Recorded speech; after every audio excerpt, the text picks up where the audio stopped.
Let's look at the squares, and we're going to pivot around 5 times 5.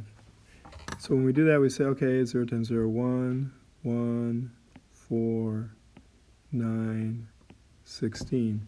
And so when we pivot around 5 times 5, 25, what we're asking is how far apart are these two? And it turns out that they're whatever the pivot is times 4, 4 times 5, so they're going to be 20 apart. Let's see why.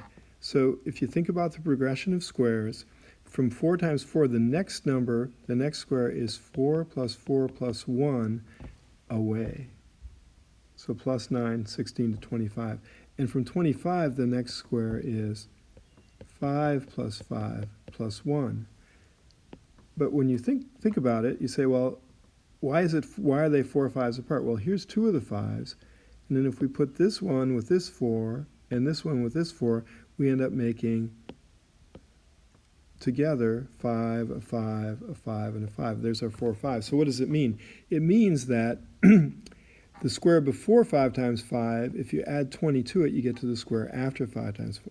So it would be 16 plus 20 equals 36.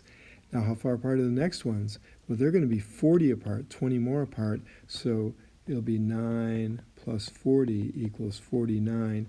Next one is going to be, you guessed it, 60 apart. 4 plus 60, 64. Next one's going to be 80 apart. 1 plus 80 equals 81. And the last one, 0 plus 100 apart. 100.